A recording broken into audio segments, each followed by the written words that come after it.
আসসালামু আলাইকুম রহমতুল্লাহি ওবরকাতুহু। সম্মানিত দর্শক, আপনারা যারা জুলাই সনদ নিয়ে বেশ উত্তেজিত ছিলেন, জুলাই সনদ স্বাক্ষর হওয়া বা না হওয়া নিয়ে উদ্বিগ্ন ছিলেন এবং আপনাদের আগ্রহ ছিল, মানে ইন্টারেস্ট ছিল, তারা ইতিমধ্যে জেনে গেছেন যে গত শুক্রবার অর্থাৎ চলমান মাসের 17 তারিখে, অক্টোবর মাসের 17 তারিখে মহা ধুমধামে জুলাই সনদ স্বাক্ষরিত হয়েছে। বাংলাদেশের বেশ কয়েকটি রাজনৈতিক দল রীতিমতো একে অপরের মাথায় ছাতা ধরে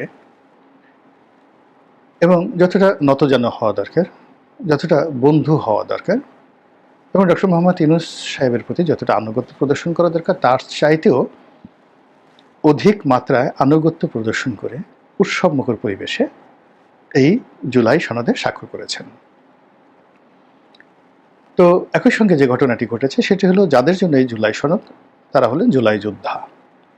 তাদের দাবি ছিল, তাদের সমর্থকদের দাবি ছিল, অবাক করার ব্যাপার হলো এই জুলাই সনদে, আজকে আমি 18 তারিখে, অক্টোবর মাসে 18 তারিখে ভিডিও করছি, আজকের দিন পর্যন্ত এই জুলাই সনদে জুলাই যোদ্ধারা অর্থাৎ এনসিপি নামক যে রাজনৈতিক সংগঠন, তারা স্বাক্ষর করেনি।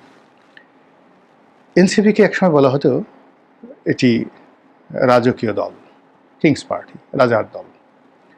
আর যিনি রাজা, ডক্টর মোহাম্মদ ইউনূস, তিনি বলতেন যে আমার নিয়োগকর্তা হলো এই সোনার ছেলেরা, বিপ্লবীরা, ছাত্র এবং জনতা, তারা তাকে নিয়োগ দিয়েছে। ফলে তাদের মধ্যে দহরম মহরম বন্ধুত্ব ছিল দেখার মতো, এবং একে অপরকে না দেখলে তাদের কলিজা ফেটে যেত, দুঃখের কান্না শুরু হতো।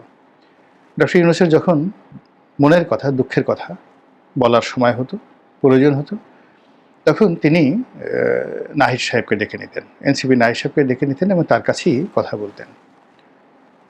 যখন ডক্টর মোহাম্মদ ইউনূস এই জুলাই বিপ্লবকে নিয়ে, বিপ্লবীদেরকে নিয়ে গর্ব অনুভব করতেন, তাদের সঙ্গে চলার জন্য পুলক অনুভব করতেন, তখন তিনি মাহফুজদের মতো বিপ্লবীদেরকে নিয়ে আমেরিকা যেতেন এবং আমেরিকার কর্তা ব্যক্তিদের কাছে, তার বন্ধুবান্ধবের কাছে, ক্লিন্টনের কাছে তিনি তাকে পরিচয় করে দিতেন বিপ্লবের মাস্টার মাইন্ড হিসেবে।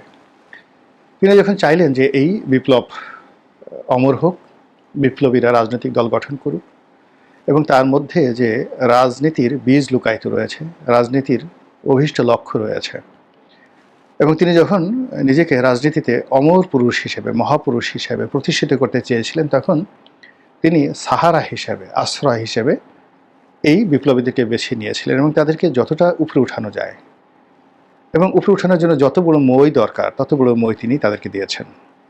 তিনি তাদেরকে পুলিশের প্রোটোকল দিয়েছেন, সেনাবাহিনীর প্রোটোকল দিয়েছেন, তাদের জন্য রাজভাণ্ডার উন্মুক্ত করে দিয়েছেন, তাদেরকে মন্ত্রী বানিয়েছেন, গাড়ি দিয়েছেন, বাড়ি দিয়েছেন, সঙ্গী দিয়েছেন, সাথী দিয়েছেন, সম্মান দিয়েছেন, মর্যাদা দিয়েছেন, সব কিছু দিয়েছেন। বাবা তোমরা বেঁচে থাকো আর এনসিপিকে গঠন করো। এবং এই এনসিপিকে রাজনৈতিকভাবে মাঠে ময়দানে ছড়িয়ে দেওয়ার জন্য তিনি গোপালগঞ্জে যে কাণ্ড ঘটিয়েছেন এবং সেখানে সেনাবাহিনীকে দিয়ে তিনি যে ঘটনা ঘটিয়েছেন নিরীহ এবং সাধারণ মানুষের উপর, এটা স্বাধীন বাংলাদেশে সেনাবাহিনী এই কাজ কখনো কোনো রাজনৈতিক দলের জন্য, কোনো সরকারের জন্য, কোনো সরকার প্রধানের জন্য কখনো করেনি। তো এত কিছু করার পরেও সেই এনসিপি, সেই নাহিদ, সেই সার্জিস, সেই মাহফুজ, সেই আসিফ মাহমুদ, সজীব ভুঁইয়া, সেই নাসিরুদ্দিন পাটোয়ারি, সেই আক্তার, তাদের কারোর সঙ্গে তার সেই দহরম মহরম সম্পর্ক নেই। তার প্রমাণ এই জুলাই আগস্ট বিপ্লবের এই নায়কেরা এই জুলাই বিপ্লবের যে চার্টার বা ঘোষণাপত্র, এখানে স্বাক্ষর করেনি। শুধু তাই নয়, তারা এই পুরো সরকার ব্যবস্থা নিয়েই অনেক দিন ধরে প্রশ্ন করছেন, বিরূপ মন্তব্য করছেন। তারা সরকারের অনেক গোপন বিষয় প্রকাশ করে দেওয়ার হুমকি দিচ্ছেন। তারা বলার চেষ্টা করছেন অনেক অপ্রিয় সত্য কথা, যে অনেক উপদেষ্টা যারা সেফ এক্সিটের জন্য রীতিমতো পাগল পাড়া হয়ে গেছেন, তারা নিজেদের নিরাপদে পালানোর পথকে প্রশস্ত করার জন্য কোনো রাজনৈতিক দলের দাবিদারি করছে, কোনো রাজনৈতিক দলকে ক্ষমতায় বসানোর চেষ্টা করছে এবং তার বা তাদের, অর্থাৎ ডক্টর ইউনূস এবং সরকারের যারা নিয়োগকর্তা, সেই এনসিপিকে তারা ছুঁড়ে ফেলে দেওয়ার চেষ্টা করছে। এটা কোনো অবস্থায় তারা মেনে নেবে না। তো এই কথাগুলো তারা শুধু মানে বলেননি, আবার কার্যত তারা অনেক কিছু দেখিয়েছেন। যেমন যেদিন এই জুলাই ঘোষণাপত্র স্বাক্ষর হবে, তার আগেই ঘোষণা দিয়েছিল যে তারা এখানে স্বাক্ষর করবে না, জামাতও বলেছিল তারা স্বাক্ষর করবে না, আর বাম ঘরানা রাজনৈতিক দলগুলো তার আগেই ঘোষণা করেছিল যে তারা স্বাক্ষর করবে না।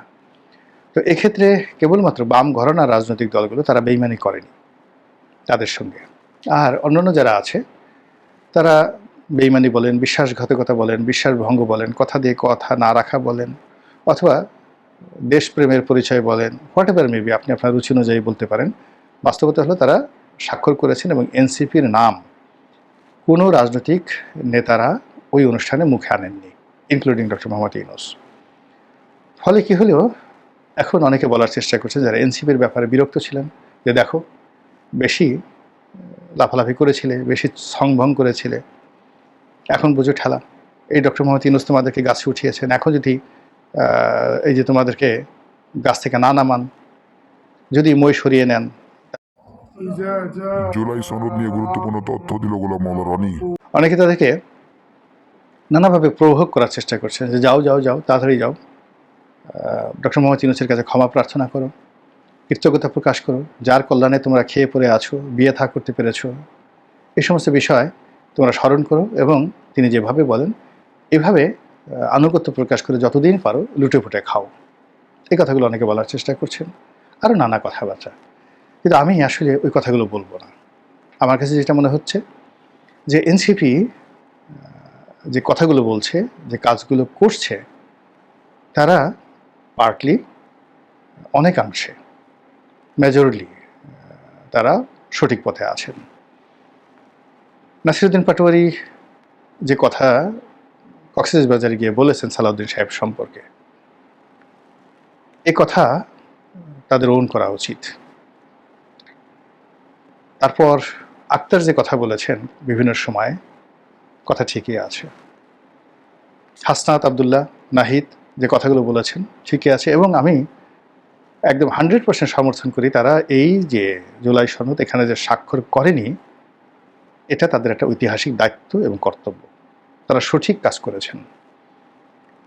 অনেকে বলার চেষ্টা করেছেন, বিশেষ করে আওয়ামী লীগপন্থী যারা লোকজনরা আছে, এই জুলাই সনদ একটা প্রতারণা, এটা একটা লোক দেখানো। এর আইনি ভিত্তি নিয়ে, এর কার্যকারিতা নিয়ে অনেকে প্রশ্ন তুলেছেন। অনেকে বলার চেষ্টা করেছেন যে আগামীতে যারা ক্ষমতায় আসবেন, বিএনপি যদি আসে, জামাত যদি আসে, বা যারা সংসদ গঠন করবেন, সংসদে যাদের সংখ্যাধিক্য থাকবে, তারা যদি না চান এই জুলাই সনদ, এটা একটা একেবারে একটা পেপার ওয়ার্ক হয়ে যাবে, একটা কাগজে বাগ হয়ে যাবে, এবং এটার কোনো রকম দুই পয়সার মূল্য থাকবে না। দ্বিতীয়ত, এটা যদি কেউ বাস্তবায়ন করার চেষ্টা করে, যেটা কার্যত অসম্ভব, এমনকি জামাত বা এনসিপিও যদি ক্ষমতায় আসে, এখন ক্ষমতার বাইরে থেকে তারা অনেক কিছু বলছেন, কিন্তু ক্ষমতায় যাওয়ার পরে এনসিপির পক্ষে আসলে এটা বাস্তবায়ন করা সম্ভব হবে না। এখানে যে কাজটি করা যেত 2024 সনের নভেম্বর মাসে বা অক্টোবর মাসে, এই জুলাই সনদ যদি 2024 সনের অক্টোবর মাসে স্বাক্ষরিত হতো, তাহলে এই বিপ্লবীদের যে স্বপ্ন, আশা আকাঙ্ক্ষা বাস্তবায়িত হতো। এক। দুই নম্বর হলো যে এখন এটি এতগুলো কন্ট্রাডিকশন তৈরি করেছে যে এই সরকার মূলত আন্ডার দ্য কনস্টিটিউশন। আর ডক্টর মোহাম্মদ ইউনূস যাই বলেন না কেন, তিনি রাষ্ট্রপতির উপদেষ্টা, রাষ্ট্রপতির অধীন তিনি কাজ করছেন, তার কোনো পার্লামেন্ট নেই।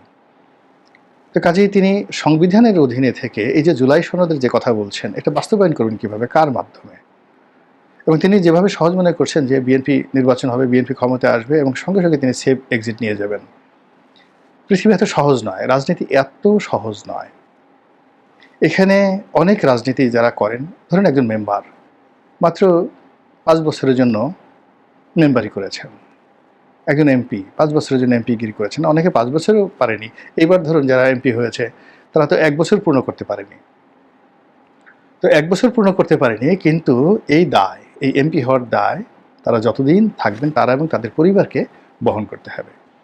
আপনি দেখুন মঈনুদ্দিন এবং ফখরুদ্দিন সাহেব মাত্র কতদিন, 2 বছর বা 3 বছরের জন্য ক্ষমতা ছিল, কিন্তু সেই মঈনুদ্দিন, ফখরুদ্দিন, তাদের যারা সহযোগী, তারা এবং তাদের পরিবার যারা আছে, তারা কিয়ামত পর্যন্ত বাংলাদেশে সোজা হয়ে দাঁড়াতে পারবেন না, বুক খুলিয়ে চলতে পারবেন না, কথা বলতে পারবেন না, কেউ বলতে পারবেন না যে আমি ব্রিগেডিয়ার বাড়ি বা ব্রিগেডিয়ার বাড়ির ছেলে, আমার কারণে 111 হয়েছে। কেউ বলতে পারবেন না আমি মঈনুদ্দিন সাহেবের বা ফখরুদ্দিন সাহেবের শ্যালক, বা আমি তার পর্দাদা, বা আমি তার নাতি। আমরা মানে আমাদের বংশধররা একসময় 111 ঘটিয়ে একেবারে তারেক জিয়ার মাজা ভেঙে দিছিল, কোমর ভেঙে দিছিল, এ কথা বলতে পারবেন না। তো সেই দিক থেকে এখন যারা আছেন ডক্টর মোহাম্মদ ইউনূস এবং তার যারা সঙ্গী সাথী, ইতিহাসে সেই ধারাবাহিকতা যদি ধরেন, এদের কোনো লিগেসি তৈরি হয়নি।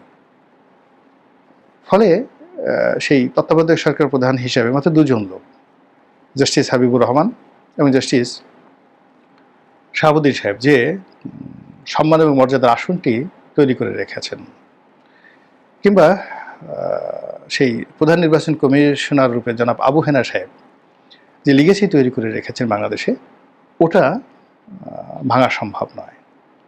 কাজে এখানে হুদা কমিশন, নুরুল হুদা কমিশন, কিংবা আরেকজন ছিলেন যেটা রকিবুল হুদা কমিশন, তারপরে হাবিবুল আউল কমিশন, বিএনপির জামানাতে সেই আজিজ মার্কা কমিশন, এইগুলো খুব ব্যাড ইনস্ট্যান্স তৈরি করে রেখেছে। এরই ধারাবাহিকতায় এখন যে যারা রাষ্ট্র চালাচ্ছেন গত 14 মাসে, তারা এমন কোনো সুকর্ম, এমন কোনো লিগেছি তৈরি করতে পারেনি যা কিনা মানুষ আগামী দিনে তাদেরকে সম্মানের সাথে, মর্যাদার সাথে স্মরণ করবে। আর সেই অর্থে তারা যে সেফ এক্সিট যাচ্ছেন বা যা কিছু করছেন, যেটা অভিযোগ করা হচ্ছে এনসিপির পক্ষ থেকে, তার প্রেক্ষিতে এই যে জুলাই সনদ স্বাক্ষর করে, তারপরে এই যে ঐক্যমত্য কমিশন করে, জনাব আলিরিয়াস থেকে শুরু করে জনাব বদিউল আলম মজুমদারকে দিয়ে যে কাজগুলো গত 1 বছর ধরে রাষ্ট্রীয় অর্থের অপচয় করে, সময় অপচয় করে যা কিছু করা হয়েছে, এটার জন্য আগামীতে অনেককে কাঠগড়ায় দাঁড়াতে হবে। যে কলম দিয়ে স্বাক্ষর করা হয়েছে, তারপরে যে পুস্তকে স্বাক্ষর করা হয়েছে, যে চেয়ারে বসে স্বাক্ষর করা হয়েছে, ইতিহাস একদিন এগুলোর জবান খুলে দেবে। ওই কলম একদিন কথা বলবে। যে কাগজে স্বাক্ষর করা হয়েছে, সে কাগজ একদিন কথা বলবে। যিনি স্বাক্ষর করেছেন তার সারা শরীর, অস্থি মজ্জা থেকে শুরু করে চর্ম, পঞ্চ ইন্দ্রিয় কথা বলবে, শুধু সময়ের ব্যবধান। তো সেই দিক থেকে আমি আমার অন্তঃস্থল থেকে এনসিপিতে যে স্বাক্ষর করেনি তাদেরকে ধন্যবাদ জানাই। আর যদি তারা ভবিষ্যতে স্বাক্ষর করে, তবু ধন্যবাদ জানাবো যে অ্যাটলিস্ট ওই দিন তারা করেনি। তাদের যে নোট অফ ডিসেন্ট এবং তাদের যে ব্যাকবোন আছে, সেই ব্যাকবোনটি ওই দিনে তারা অন্ততপক্ষে দেখাতে পেরেছেন। মহান আল্লাহ আমাদের সবাইকে হেদায়েত দান করুন এবং হেফাজত করুন। আসসালামু আলাইকুম ওয়া রাহমাতুল্লাহি ওয়া বারাকাতুহু।